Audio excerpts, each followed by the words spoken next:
Keni bërë ndonjë studim të shikoni se çfarë hanë shqiptarët? Keni bërë ndonjë studim të shikoni se nga vijnë ushqimet që hanë në Shqipëri? Keni bërë ndonjë studim që të shikoni ku shkon prodhimi vendas dhe si trajtohet? Keni bërë ndonjë studim që të shikoni a ka ligje për mbrojtjen e prodhimeve vendase përballë atyre të importit? Se s'ka mundësi që domatat të dalë me shtrinjt këtu nga ajo që më vjen nga importi. Avokat, do të flasim pak për ushqime, në fakt që është një temë që e keni ngritur dhe pse shqiptarët nga një, po themi, vend që kanë pasur dhe kanë toka shumë pjellore, po shkohet drejt një vendi që në çdo kohë ti je i shqetësuar se çfarë ha. Është politika e kësaj qeverie që bën këto që po bën vaksinimin me detyrim, sjell prodhime nga Serbia, se këtu qeverisin Shqipolës, nuk qeverisin shqiptar. Dhe prodhimet serbe të kontaminuara i shesi dhe i hanë shqiptarët. Dhe nuk thot njeri gjë, as ju si media, as mjekët, ky brati për këtë të dalë, të dalë për këtë dhe të thot pse shqiptarët hanë ushqimet kontaminuara. E keni pyetur veten zotëri sa lek bën 1 kile mish dhe sa lek bën 1 kile sallam? Se presupozohet që sallami është me mishvici, dakord jemi deri këtu? Jam ekspert sallami, po nuk e di. More sa është kilja? Po them që sallami mund të ketë përbërë edhe dhjam. Sa është kilja? Unë të pyes sa është kilja? E mishit? E sallamit? Se di 5.000 lek, 6.000 lek. 6.000 lek. Po e mishit? 14-15. Si shpjegohet që mishi me gjithë kockë bën 15.000 lek dhe sallami thjesht tul, në thonjza, bën 5.000-6.000 lek? E keni pyetur veten? Si shpjegohet? Se ka ato pislëqet brenda që i kemi hedhur, i kemi parë në YouTube dhe i kemi reklamuar. I kemi denoncuar. Dhe çfarë sfusin? Merrni shikojeni, do t'jap videon zotëri edhe po patë mundësi publikoje. Ja prandaj bërtasëm neve. Edhe për këtë të ngrihet zoti Brati. Të vetë shikoj fabrikat e sallamit. Nga vjen mishi? Nga vjen mishi? Origjinën. Të vetë shikoj sa mish vjen nga importi dhe sa prodhohet në vend. Çfarë nxjerr nga kjo? Nga kjo nxjerr që ne duan të na vrasin, të fitojnë ata që bëjnë importin, oligarkia financiare dhe politike shqiptare, të përfitojnë ata në kurriz të shëndetit popullit. Është e thjesht fare. Ore po na vrasin, kjo qeveri po na vret, pik. Mendimin e këtyre LGBT-qëve. Doli vendimi i komunitetit i Bashkimit Evropian para 2-3 vjetë sa u bën tani, kam kërkuar vet atë emision tek Top Channel-i, ishte moderatore zonja Elona Rusi, dhe u tha që tani e tutje do futen insektet në menun e ushqimit njerëzor. E kupto se ç'është kjo? Me justifikimin se gjedhët, derrat, dhënt dhe dhit na ndot kanë ngrënë temperaturën e globit se nxjerrin gaz karbonik. Çan këto more. Çan këto more. Dhe qeveria jote këto i pranon, jo imja, se s'është imja, po qeveria jote këto i pranon dhe nuk ndihet. Ndërsa unë e kundërshtova. Jemi në rregull deri këtu. Qenë mirë sallami, mishi. Po produktet e tjera? S'jam shef laboratori që të bëj analiza zotëri, po nga që del ditë për ditë në media, produktet janë të tëra të kontaminuara dhe autoriteti kombëtar ushqimor është i bllokuar. Është trak Chelsea. Ka thënë qepe, se ka interesa të mëdha aty. Dhe ka interesa të mëdha politike. Avokat, jo më larg se dje ose edhe javën që kaloi, AKU-ja ka bllokuar miell nga Serbia në Shkodër. Bllokoi një ngarkesë. Sa vjen në fakt? Dhe çfarë bëhet me grurin që vjen nga Serbia? Ose grurin që vjen nga Ukraina? Se kanë sjellë dhe nga Ukraina, kanë sjellë dhe vaj nga Ukraina, nga Çernobili i famshëm. Ore këtu nuk bëhet asnjë kontroll të them ushqimor. Ne jemi populli më vital në botë. Me çam neve, me ç'na bëjnë neve, me çfarë na ushqejnë neve, ne duhet ishim zhdukur deri më sot. Po ka një Zot që na mbron. Dhe ato helme që na fusin këta në trup, i madhi Zoti bën me 0 trak, 0 dhe shpëtoi. Jemi gjallë akoma. Janë nisur 2 foltore paralelisht në Partinë Demokratike. Një e ka nisur Sali Berisha, Një e ka nisur Po Ervin deshe, Saliani. po deshe. Mos ma përmend më Partinë Demokratike se nuk ekziston. Si se ekziston më ka Fare. ka kryetar, Fare. ka deputet, ka Janë logo, ka si po, si se ekziston. Ka votues që e votojnë. Kështu ekziston. Por që të kundërshtoj vendimet e qeverisë dhe veprimet e qeverisë nuk ekziston, s'ka ekzistuar. Se kam parë. Se kam parë. I bën protestat, dalën edhe bëjnë për turp të botës, bëjnë protesta me 20-30 veta se duan me çdo kusht të mbetet Salihun në pushtet. Dhe mbajtja e Salihut në pushtet është të jetë kryetar partie, është një lloj si Enveri, eksaktësisht më tamam si Enver Hoxha. Aq në një Enver Hoxha në pushtet, aq dhe ky, i pasvendësueshëm ky. Thoshin atëre po vdi që Enveri do bëhet kiameti, s'u bë kiameti. Tani po te ki Salihu bëhet kiameti, ja urdo, s'lëviz në vendi. Dhe qëndrimi i Salihut në krye të Partisë Demokratike është vdekje për shqiptarët, është mbajtje në pushtet e Edi Ramës. Ja pra po tenton Ervin Saliani për të krijuar një fraksion. Nga doli Ervin Saliani? Nga PD-ja. Nga PD-ja, faleminderit shumë. Ishte ai po e them kështu nxënësi i Salihut. Zotri, më gjen një të përndekur politik në kryesinë e PD-s. Më gjen një të përndekur politik në parlament. Alizoti. Vetëm një. Vetëm një. Po sa janë? E disa janë apo jo? Janë me 10 ramira të përndekur politik, të cilët me kujdes të veçantë e zakonshëm Sali Berisha i shmang nga strukturat e Partisë Demokratike. Pra të them, nuk ka Parti Demokratike dhe mos ma zemë në gojë, të kam thënë, mos më pyet më për ta. Janë inexistent. Nuk janë fare në këtë botë për mua. Luftojnë vetëm për të marrë në i tender dhe po të shikosh gjithë luftën që bëjnë me Edi Ramën tani e bëjnë për tenderat që ka dhënë Belinda. Belinda tenderat i dha zotëri se dikush do t'i merrte. Ka që thjesht është. Atë rrugën dikush do ta bëj. Tani në vend që ta ty më jep mua, i lumt. Punë miqësie është kjo punë interesash, punë marrëdhënies. Po s'kam parë Partinë Demokratike që të ngrihet dhe të thotë pse janë çmimet kaq të larta, pse nuk balancohen çmimet, indeksi i çmimeve me nivelin e jetesës, pse nuk ka dhënë kur ishte në pushtet ky plaku do zboru, pse nuk saktoi minimumin jetik zotëri? Shqiptarët janë i vetmi popull që s'kan minimum jetik, që do të thotë ke lypsa rrugës, ke njerëz që vdesin nga uria. Këtë të shikoj Sali Berisha, e të mos vras, po të bëj këto, do t'i ven njëzit nga mbrapa. S'bën këto, pra u ka të ndis, ashtu ku ka të ndis. Zotë Islami, së fundmi kemi parë Erion Braçin, i cili është një zë kritik ndaj qeverisë. Ka interesat e tia. Nuk mendoni që e bën sepse ashtu e ndjen? Dhe se përjashtoj. Ka interesat e njerëzve që nuk e përjashtoj. Po, ka luftën dhe atë kundërshtimin që i bëjnë ata që e kanë votuar. Aty ka të drejtë ai. Unë nuk e kontestoj atë se pse ka folur kështu. Se në fundit një gjë të vërtet ka thënë, një gjë të vërtet ka bërë. Problemi është që është një. Pra në një lukuni uqërish që ka partia e punës e Shqipërisë, që qeverisë sot Shqipërinë, se Shqipërinë sot e qeverisin komunistët. S'ka PDPS, një është partia e punës e Shqipërisë, me emrin Rilindje. Kaq.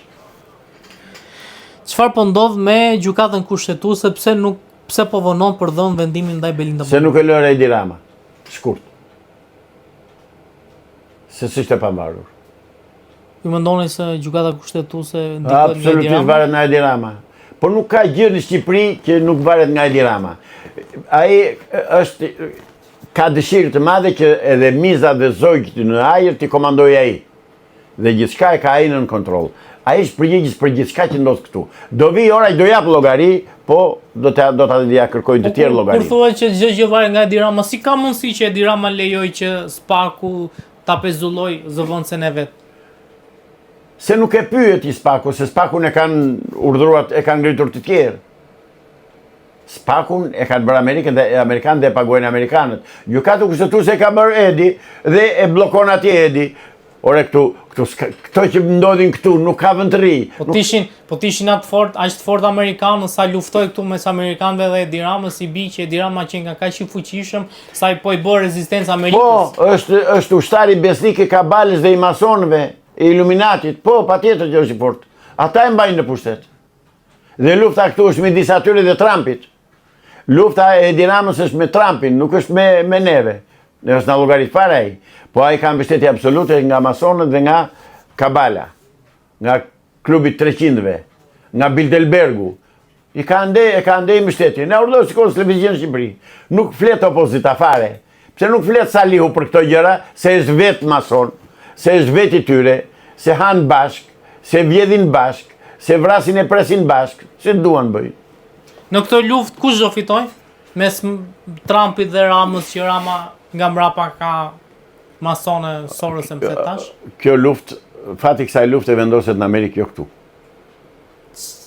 Dhe një parashikim, a parashikoni që Trump do ketë një goditje për Ramën?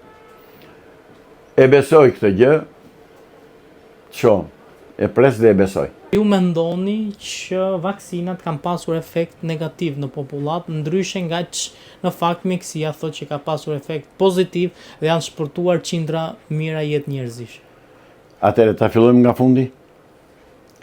Janë penalizuar dhe janë blokuar 2 kompani që prodhonin vaksina. Pfizeri dhe një tjetër se ka parasysh se mbajmë të cila është. Dhe janë gjobitur me nga $1 miliard e ca dollar, nuk e di sa janë gjobitur. Por pse thash unë që vaksinat janë të rrezikshme? Nuk e thash unë, nuk e nëzore nga vetja. Dhe unë ju jep përgjigje të gjitha atyre zotrinjve që merren me mjekësinë dhe në ndalojnë, në heqen të drejtën neve që të shfaqim mendimin ton lidhur me problemet që ka shoqëria sot dhe me ngjarjet që ndodhin sot në botë. I them që këtë fjalë, këtë denoncimin dhe këtë, si thuash, këtë dënim që jep vaksinave, është nobelisti, 2 herë nobelist francez, mikrobiolog Luc Montagnier. Dhe Montagneri është personalitet në fushën e mikrobiologjisë dhe e shpjegon në mënyrë perfekte se pse nuk duheshin bërë vaksinat dhe çfarë efekti negativ ka ato në trupin e njeriut. Por duhet i them dhe një tjetër këtij zotrisë që ka komentuar, ose edhe kujdo që ka komentuar në lidhje me këtë çështje. Ka pasur një reagim fakt kreu të urgjencës kombëtare Skënder Brataj, që ju ka thënë që ju jeni avokat, që keni me mjekësinë ju, pse duhet komentoni mjekësinë, ku e dini ju si funksionon mjekësia? Dhe në fakt, një avokat, pse duhet komentoj mjekësinë? Unë komentoj gjithçka që ka të bëjë me qytetarin. Dhe unë i them zotit Skënder Brataj, lexo konventën e Norimbergut neni numër 5. Çfarë thotë? Edhe pastaj bën oponencë me mua, se nuk është që kollajt oponenca me mua në këtë pikë, sepse unë e mbështet në ligjin ndërkombëtare dhe po të pyes edhe një tjetër, më jep ligjin që më detyron të bëj vaksina. Ligjin. Dhe sidomos këto tash quajturat vaksina, se këto vetëm vaksina nuk qenë. Pra, pretendimin tim dhe deklaratën time e mbështes tek nobelist botëror që ka thënë që vaksinat janë të dëmshme, këto lloj vaksinash. Sepse ne deri më sot nuk na është thënë çfarë kështu efekti kanë këto dhe çfarë prodhojnë këto në trupin e njeriut. Kundër hyn te ADN-ja dhe çfarë është mRNA-ja. Pra këto janë fakte që i thonë mjekët, nuk i them unë. Unë thjesht i përcjell të qytetarët dhe unë e kam bërë veti pari protestën kundër vaksinave dhe prap do bëj protestë kundër vaksinave, prap do flas kundër tyre, prap do t'u them qytetarëve shqiptar, ruhuni se janë rrezik. Dhe fakti që 2 kompani janë penalizuar për prodhimin e vaksinave, se një vaksinë ishte në gjithë botën, një formulë kishte në gjithë botën, thjesht u vunë 5 kompani që vunë emra të ndryshëm. Pra, edhe ish drejtori i përgjithshëm i organizatës botërore të shëndetësisë, që është një organizatë fashiste, po e them prap fashiste, kështu ka qenë se vrau njerëz, është nëpërmjet këtyre vaksinave, kanë thënë këta nobelistët që nuk duhen bërë vaksinat. Atëre, zoti Brataj, mund të më shpjegosh me çfarë ligji më detyron të vendos në trupin tim diçka që nuk dua unë? Avokat, ju po flisni për një fenomen në fakt që ndodhi pak vite më parë, ku u mbyllë gjithë bota. Pra e gjithë bota kishte probleme me virusin COVID-19. si ishte vërtet, nuk ishte problem me virusin 19, po bota e kishte në zbatim të kësaj doktrine. Ta shikojnë mirë shqiptarët. Dhe unë këtu e kisha informacionin kryesor që thosha nuk duhet bërë vaksina. E kisha këtu. Dhe këto janë botuar në Shqipëri, nuk janë botuar në Honolulu. Pra të lutem, atë që thash e mbroj dhe është e mbrojtur dhe është e pa kontestueshme që vaksinat ishin të dëmshme, janë me qindra deklarata. Prandaj, zoti Brataj, ik në Brataj se na beje Brataj jeti, ik në Brataj mos bën ndonjë be tjetër si ajo që kanë bërë ata llanaj që tuajmë përpara dhe pastaj dile më bën mua oponent. Avokat, po ju mendoni që nga të gjithë shtetet e botës, të gjithë shtetet ju nënshtruan këtij? Po, ju nënshtruan sepse urdhëruan këta. Urdhëruan këta që ju nënshtruan. Se pse nuk nënshtruan dhe tani? Dhe pse u bllokuan? Dakor, pse nuk i vazhdoi? Sepse popullata fitoi imunitet. Cila imunitet? Cila popullat ka fituar imunitet? Ja tek jam unë, çfarë imuniteti kam fituar? Unë se kam bërë. S'kam bërë vaksinë. Më gjeti gjë. Dhe familja ime mira e miliona njerëz që nuk e bën vaksinën. Ajo është risk i marrë përsipër, se ka shumë njerëz që se kanë bërë vaksinën dhe kanë humbur jetën, si e shpjegon? Njerëz do vdesin, ka vdekur e do vdesin. Po jo, nga virusi kanë vdekur. Po jo më kushta që ka vdekur nga virusi. Po dhe nga për vit që ka vdekur nga gripi, çdo më thënë ajo. Do më thënë duhet bëjmë këtë vaksinën që thotë ai i organizatës botërore të shëndetësisë, çfarë bëni kështu? Dhe është një vaksinë e paprovuar. Zoti Brati, pa më thuajnë që kësa ko do një vaksin që të filloj që nga eksperimenti parë derisa të hidhet në përdorim. Se me sa di unë nuk jam mjek të jem mjek edhe ke studiuar pra të punë, po diçka kemi mësuar dhe neve. Që një vaksin të hidhet në përdorim e pare punës njerë duhet që të dalë një grup vullnetar dhe të provohet të deri në 5 vjetë. Mbas 5 vjetësh do provohet edhe 5 vjetë të tjera dhe kur të jetë vërtetuar që është me efekte pozitive dhe s'ka efekte negative, pra mas 10 vjetësh hidhet një vaksin në përdorim. Ju, zoti Brati, e imponuat ju dhe këta dhe shërbëtorit të cilve je dhe ti, i këtyre, shërbëtori këtyre jeti, e bët vaksinën për 3 muaj, zotëri. S'ka vaksin për 3 muaj e për 5 muaj. As për 5 vjetë. Ligji dhe norma e prodhimit të vaksinave duhet kaloj 10 vjetë para se të hidhen të injektohen në popullsi. Prandaj, meru mirë me mjekësin, studio dhe nobelistës, studio dhe shkencëtarët e botës për mjekësin, edhe pastaj hajde bëj polemik me mua. Zoti Islami, po pse mendoni që zoti Brataj i nënshtrohet atij urdhri dhe ndoshta e ka nga, po themi, studime që ka bërë mjekësia që... Cila studime? Ndalo, jo, zotri. Studimet e mjekësisë nuk mund të hidhet një vaksin pa kaluar 10 vjetë në eksperiment. Avokat, po flasim në raste epidemie dhe në raste emergjence. Dhe po flasim në rastet kur e gjithë bota u mblodh bashkë për të krijuar anti-vaksin. Dëgjoj, zotri, këta ishe këta të komplotit botëror ti? Ja, këta e bën atë.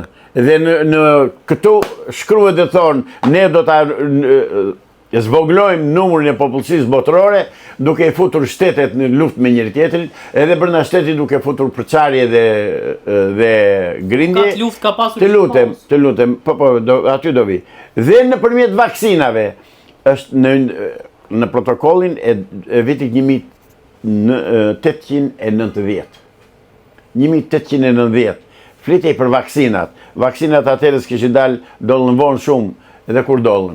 Pra, zotri, unë ati që them, e kam ligjin këtu, e kam të vërtetën këtu, e kam shkencën këtu, montanjerin e një gjithë globin, qëse nuk e një këj Brati dhe të veta njohët, dhe të lexoj. Lexo, zoti Brata, lexo për mikrobiolog të botës. Mëso dhe që kanë pësuar Pfizeri dhe ajo kompania tjetër se nuk e di kush është, edhe pastaj dile bëj polemik me mua.